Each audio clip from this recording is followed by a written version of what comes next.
What's up, everybody? Crockshot Tackle here, and today we have a AR-15 DMR build chambered in 223. I'm going to be doing a basic disassembly and cleaning of it, and without further ado, let's get started. Quick overview here. This is actually a 223 Wild chamber, which allows it to hold both 5.56 NATO and 223 Remington. It has a Vortex Crossfire 2 on it, a cheap Amazon optic that we got for like 40 bucks, but it's really nice and I like it. It's got all these different modes on it. I think it's 4 different ones. 8-port compensator and free float barrel and upgraded gas system along with quad rails around the end, or mounted for them anyways. It had quad rails, but we removed it because it weighed so much. And without further ado, I think we should get on with the cleaning. To begin disassembly, go ahead and take a pick, or in this case just a spare bore rod, or if you want to be that guy, take a spare round and get this assembly pin started by pushing in a little bit. For this specific rifle, you're not going to be able to push it all the way through, which is why I'm going to have to go get a pry tool of some sort, but I'll do that real quick and then I'll be right back. Now that you have a pry tool, for our purposes, a screwdriver, which should work, take it and get in there. Now this is really only for this specific firearm, because the upper and lower just don't match, so I have to maneuver my way around it and just try to get it out. It has a really weird pin as well, which makes it more difficult. I'm going to angle it up. You guys aren't going to be able to see it as well because I have to get it out. Now, while you may think I just slapped my camera there, you may think I'm actually damaging the firearm. Believe it or not, I'm not, because I've done this every single time I've disassembled this gun since its inception. So, yeah. It just requires a lot of elbow grease because it does not like me as its owner. The guy that sold it to me must have been like a witch doctor or something, put a spell on it. Oh, okay. Yeah.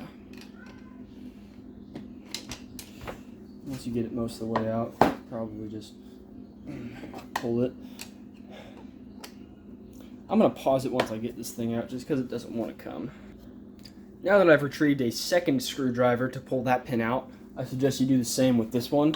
This one is also fairly difficult because it just does not like me, its owner. I am in the way of the light here. I'll move to this side. See if I can do it like this. This one likes me even less. God. Ow. Now that you've spent 20 minutes just trying to remove the rear pin, and you've finally gotten it out, you may pull up on this, have it pivot like this in this certain situation, and pull this back out. This is the bolt carrier group and the charging handle. Pull the bolt carrier group out first, which is very dirty, as you can see. And then push the... there's a certain groove that this thing fits in, that the charging handle fits into. These two little, if you look here, there's these two little grooves on it that it has to fit into, so this is also super good. I'll set that to the side for now, and then I'll disassemble the rest of the rifle. And then I will clean the barrel first. To continue with barrel disassembly, just go ahead and take your screwdriver in there once you get it started. Actually, I probably don't need it on this one, and pull it out, and once that happens, the two should fall apart, the upper, this thing, and the lower, this thing. So I'm going to set the lower to the side for now because I'm going to work on the upper. And I'm just going to set that right back there. And then I'll move on with barrel cleaning. Now that I actually have a gun on the set that I can clean with my actual 223 cleaning kit that I've been cleaning with all my guns with, I'm going to use the wire brush. I'm going to start with that. This should go with the threading of the gun, which it does. And it should help a bunch with breaking down debris. I'm just going to run it through there once, and then I will take this. I'll take my wire brush head off. And then I'll put on my cloth head. What I'm going to do is, I have to take these, and I'm going to take my knife. Where did I put my knife? Oh, it's in my pocket. Here. I'll take my knife, my Gucci flip Quran bit. I'm going to divide this cloth in half. these little things. I'm going to divide them in half real quick. And then I'm going to fold this one again. And then I'm going to divide it in half again, because the 223 barrel does not take a very big cloth. During this step, be careful not to cut yourself, especially if you have a razor sharp karambit in your hands, in which case that makes that next step very difficult. There we go. All right, and that should be good enough. And I'm just going to stick that onto here. And I'll get back to you guys whenever I get everything ready for that. Now I'm going to take, now that I finished that, I'm going to take my Remington bore bright and put it on this. And then, for that, just thread it into the barrel. Is that within frame? Hang on, I'm going to rotate it slightly. I'm just going to thread it into the barrel. It's going to be a little tight. That's just okay though. And then just run it back and forth a couple times. This specific gun is very difficult to do this in because the threading, the barrel thread is actually, the rifling is actually a lot higher than the standard one, so it decides that it doesn't like foreign objects in there, but it does clean itself out quite well. And that should be pretty clean, and I'll get you guys a light shot just so you can see what it looks like whenever it is clean. That's what it should look like right there. You should be able to see all the rifling there, and that's what it looks like whenever it's clean. If you're cleaning your gun with a compensator like this or a brake, might I suggest you use Q-tips to clean it out, but I'm out of Q-tips, so I'm not going to worry about it. And instead, I'm going to set this to the side for now. And I'm going to bring out the lower, which is significantly easier to clean, believe it or not. Alright, I had to crank up the camera to about head height. I'm going to have to angle this towards you so you can see how I clean this. Usually I clean out with Q-tips, but as stated before, I'm out of Q-tips, so I will do my best to do it with these things and my bore bright. Apply a generous amount. And to anyone out here cleaning these, I cannot suggest this heavily enough. Drop the hammer. Just drop it. If you don't drop it, it's gonna bite you. It's happened to me so many times where I'm just in there cleaning and I'll actually hit the sear and it'll just drop right on my hand and it hurts so bad. Like, I'm not even being baby. I have a pretty decently high pain tolerance unless it comes to getting stung by stinging insects, in which case I do cry like a little baby. But in this case, if this gets down right there on the webbing between your thumb and your index finger, there is no worse pain. It's like the snake bite of an AK, if you've ever built one of those, which I guess one of the few hundred viewers that I occasionally get probably have, and that is a horrible feeling. I've had that happen to me once whenever I was building an AK. Regret it horribly. Will never do it again. But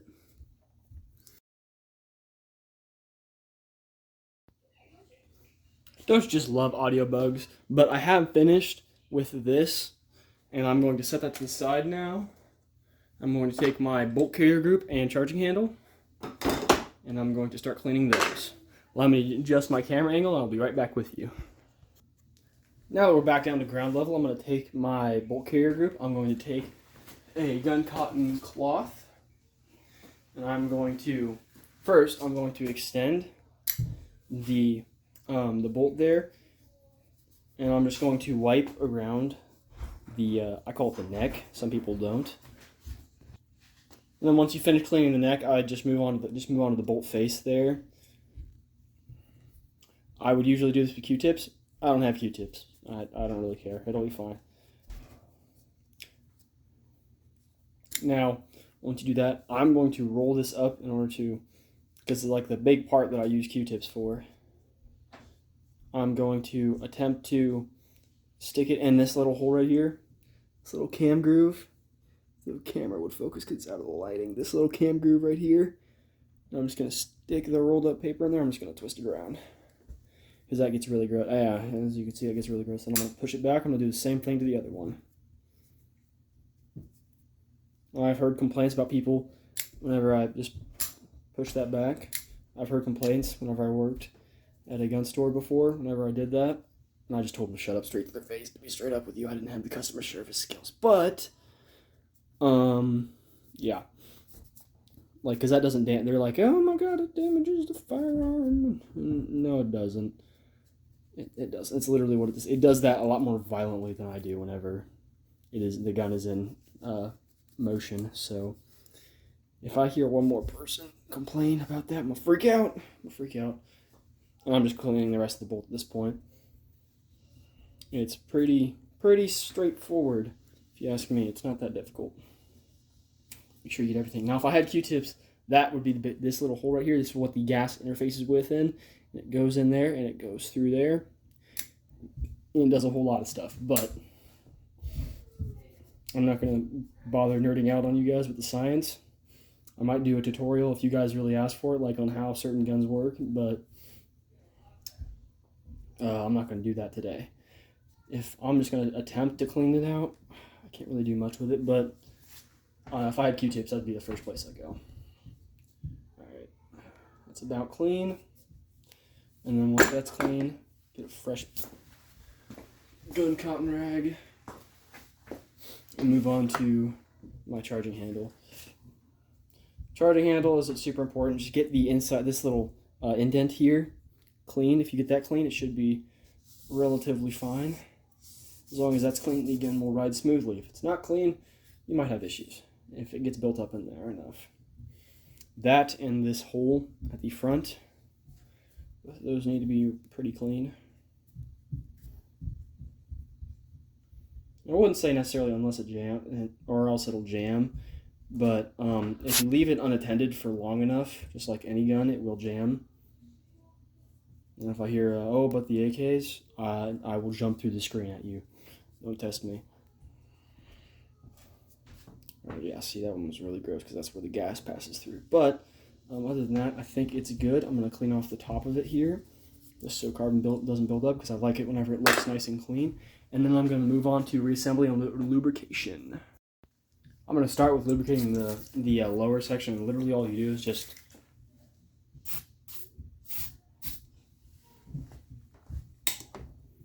and you're done. There's not really a reason to make it more complicated. I mean, a little bit more in there. I see people way overcomplicating that. You don't really need to. Usually I have the gun flipped over for this part, but I can't because there's a $2,000 optic on it, so I'm not going to even try that. What I'm going to end up doing here is I'm going to take my my bolt carrier group and my charging handle. I'm going to stick the charging handle in there, and you have to find that groove. Remember, if you don't find the groove, you'll have an issue. There we go. All right, now just kind of leave it like that, and take this, your gas port. You got to stick it up in that groove, and those two should interface. Also, ensure that your bolt is out like that. I almost forgot that step.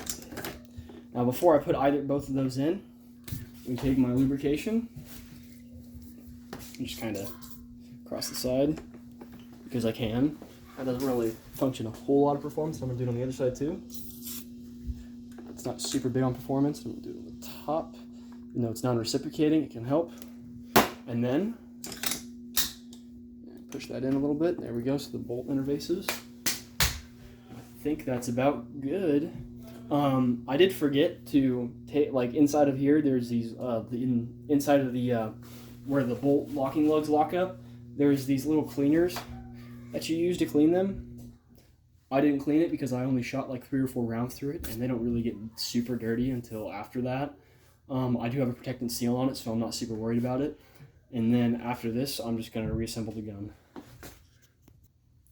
Now reassembly on this one should be quite a bit easier than disassembly, just because you don't have to take the screwdrivers to them to put them back together. Only to take them apart. That's pretty exclusive, just taking them apart. Now, snap, if you can't, you have to push it back and secure it into place into the buffer spring while pushing it down. Push the secure the forward pin first, and then the rear. I'm gonna put it on safe. So I don't like it whenever it's not on safe. And you're gonna have to give this one quite a bit of Voice messed up to use a screwdriver, apparently.